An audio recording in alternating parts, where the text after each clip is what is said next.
Heymi Bahar to come back online. With Can a you better hear me? sound. Yes, we can hear you very well. Fantastic. So you Perfect. can take over. Thank you. So this previous presentation and the question is actually very stimulating, which I can base my the continuation of my presentation and answer some of the questions from IEA's perspective as an agency who's responsible for energy security. So I presented this slide, the role of solar PV. I think it's extremely important that solar PV capacity will grow fastest. It's the largest contributor to any scenario that IEA produces, especially net zero.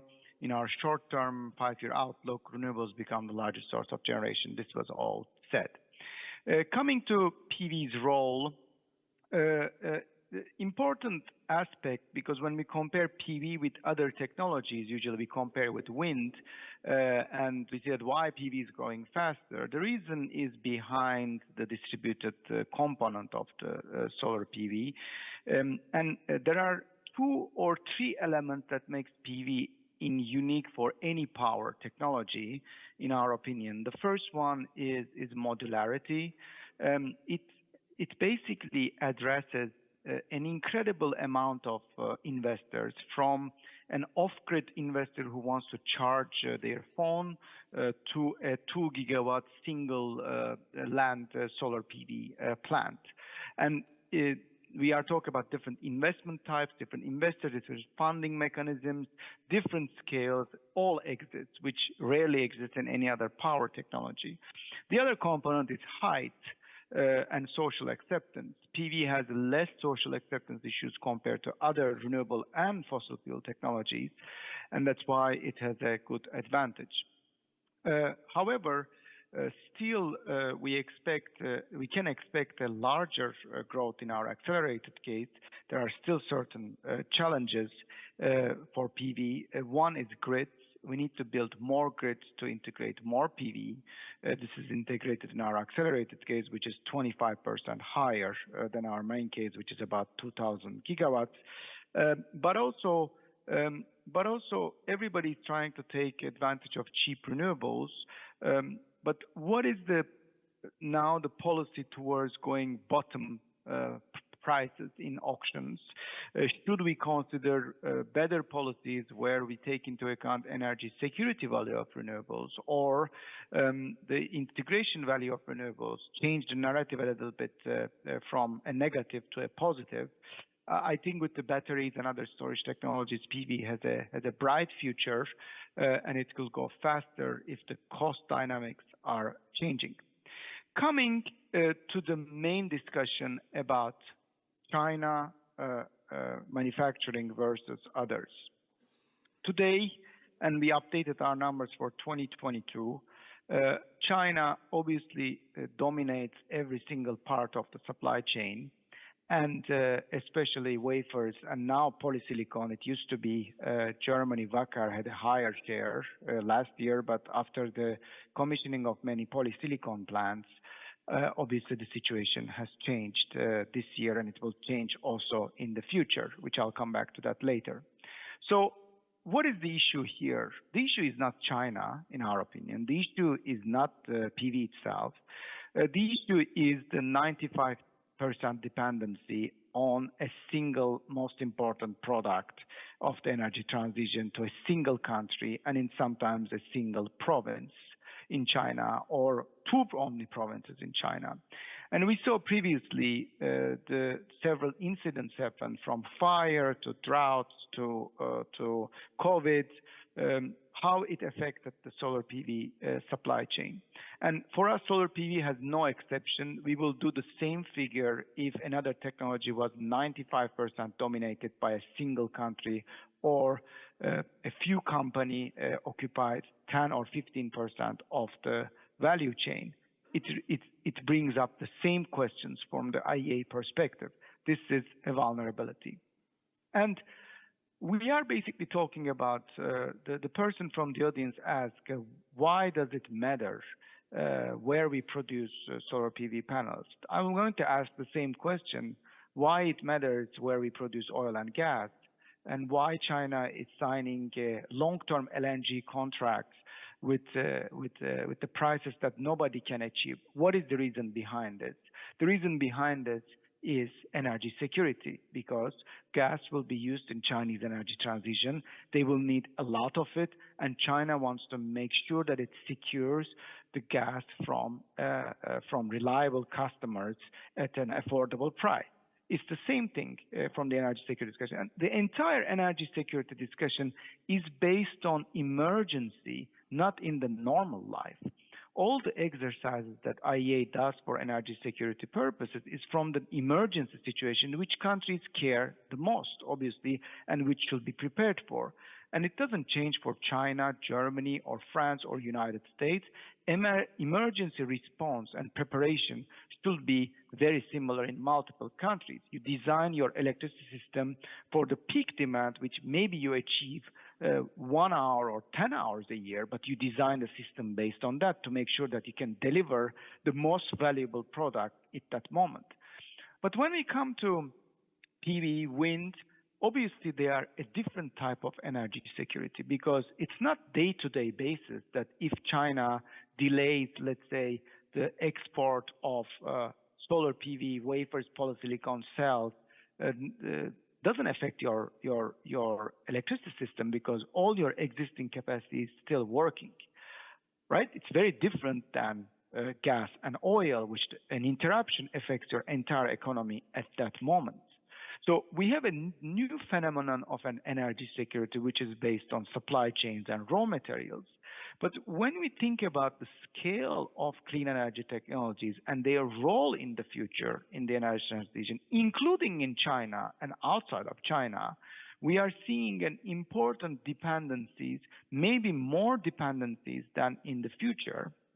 And when you talk about emergency situation, let alone geopolitics, which is a different discussion in my opinion, but any type of natural disaster, it makes your system vulnerable. So the previous speaker talked about the policies. We analyzed those. I'm sure they did as well. I couldn't see the slides, that's why I cannot assess them. But we need to understand what China did and what other countries are doing today. So what China did over the last, I would say, more than 10 years, actually, the first thing, define solar PV as a strategic industry for exports without the demand. First policy, a target, a central target that is set. Second, providing subsidies not only for CapEx, but also for OpEx, lower energy prices, help for labor, help for acquiring certain measures, which led into an integration of these companies. And with that, China basically integrated the entire solar PV supply chain, which becomes very profitable if you want to make profit. I'll come back to that later. Another important point, a policy that China introduced, stimulated innovation. In the end, solar PV costs that we see today are achieved through an incredible innovation, mostly happened in China due to scale, reducing the polysilicon use per panel output by 70%, silver by 40%. These are incredible achievements, and thus energy use significantly down per PV output. So, and at the same time, efficiency increased. So it stimulated innovation also through funding the companies, but it also organized specific demand-side tenders in order to attract the cutting-edge technology, pricing them a bit higher value, giving them more money, but enabling companies to produce those technologies at scale, more efficient technologies, and have a huge demonstration of those that will happen. So an entire industrial policy, which Europe and the United States before Repower Europe or Indian PLI or US IRA was afraid of using this word, industrial policy. Let's be a little bit frank about this. And obviously, Chinese policy also included trade measures when it sees that its industry is threatened by that. So we are talking about supply, demand, innovation, trade used together for a long period of time. This is also very critical. last almost 15 years, these policies have been implemented. Outside of China, what was the largest solar PV manufacturing investment? We need to ask ourselves this question. The answer is Turkey. Turkey invested, right now it's 1.2 gigawatts. It will increase 2 gigawatts from ingots to modules. And then the example of policies that Turkey introduced has success and unsuccessful results, right? In the beginning, they just introduced the local content premium. They attracted only module assembly capacity, which was not really value added. But then they tied a manufacturing facility investment to a power plant tender and priced that together. And in addition to that, they provided trade measures plus labor subsidies, plus electricity subsidies, plus other subsidies related to OPEX, in addition to cheap loans to the company who are investing that. So we are talking about the 1.2 gigawatt facility now exporting in the United States and Europe, several cells, which is slightly more expensive than China, yes, but the quality is good and there's a market for that. So this is achieved, right? So 1.2 gigawatt, significantly lower scale than Chinese manufacturers, but still an important one. What did India and US did in terms of the difference in the cost? We looked at the before these policies and after these policies, whether they have an impact. It makes Indian manufacturing in terms of the investment cost, because of the capex incentive, closer to lowest cost possible in China. In the United States, it actually makes the Chinese lowest cost model. US with IRA incentives competitive with Chinese models. But the question is, who is going to take the risk of investing these large-scale, capital-heavy manufacturing facilities, especially for polysilicon and wafer, which are the most important and the most concentrated parts of the supply chain? So, and I 100% agree with the previous speaker about the role of the scale. PV is a scale business. It has to be scaled before getting the cost down. And I think in order to achieve this, you need to have first a policy that provides real money on the table. The second one, it needs to provide in a longer term period. And the third, there needs to be some kind of a trade policy embedded into that. In Europe, we do not like that much of the trade policy and trade restrictions.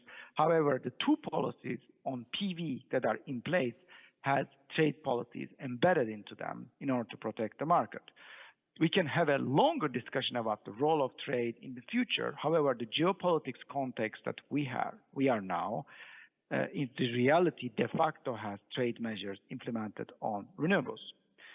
We expect an important investment coming from India and United States in the coming years. Unfortunately, we do not expect that much of investment coming from Europe. Obviously, this analysis did not analyze the announcement 2 weeks ago, but the announcement of 2 weeks ago, many components have been discussed for a very long time. And devil is in the details and the implementation, how the member states will take this into account to implement those policies. And at the IEA, before the announcement 2 weeks ago, we were not very happy about Europe because there was no real policy, no real money, no real industrial policy. We will reassess our situation, but the market will be oversupplied.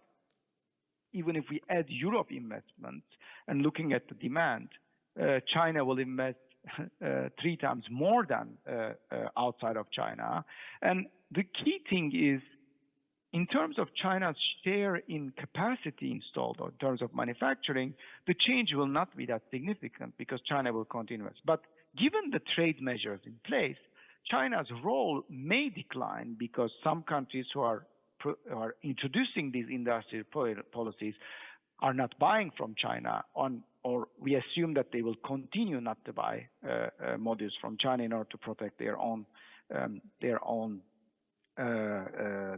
markets. This may lead to higher costs. I agree with that. But there's another dynamics behind it, which is the industrial policy achieve the competitiveness. So in that sense, we will see how how this plays out. But there is for sure an oversupply in the market. Polysilicon was tight; it is not tight anymore, which means that we will see this kind of oversupply in the market, and how the market will tackle with that. There are two ways of tackle with that. The first one is that old production in China will be closed, which is good because more efficient manufacturing facilities will remain. But overall, with the numbers that we see in terms of the capacity installed for manufacturing, we are already reaching 2030 net zero capacity additions, more or less. So where is the place for Europe to invest more without any trade policy? It's a big question mark that we need to answer. And talking about trade, there has been significant amount of capacity under the trade restrictions, which has been changing over time. But there are a lot of policies in 2020 that were in discussion. Half of these were implemented. And now we have the highest trade policy on the regime for solar PV. Obviously, trade measures create uncertainties for investors. It can increase costs, delay investment, slow deployment. But on the other hand side of the picture, there's the industrial policy. So how do we balance these two, which Europe is trying to do? Balance the trade policy with the industrial policy. We will see how this will play out and to see the details. I want to mention one important point that everybody is talking about, solar PV's role in hydrogen production, because it creates a hugely new market in the coming years. We expect an important jump, and the role of Europe is also important here. If you want scale in demand and increase the demand in Europe, this is quite critical. I think in the next 5 years, this can create some demand and make sure that European demand is there, because manufacturing facilities demand consistent installations in the future to keep up with their with their manufacturing facilities. So last slide on whether we are on track with net zero or not in terms of the deployment. The answer is no, not yet, but PV is getting the closest when we consider the accelerated case that we have, which is very likely to happen, considering the recent policy changes over the last 6 months, which we will integrate into our new forecast, which we will publish in May. And in that sense, I think PV's role will get larger and larger because wind and hydropower cannot keep up due to the permitting challenges all around the world. We will see how PV's role will change, whether it provides more and more policies. I'd like to thank you for listening to me. I'm sorry for the technical situation, but I think in the end the arrangement was better so that I can also comment on the previous speaker and the very frank and honest question which we all need to ask ourselves. And the answer is very tricky though. Thank you.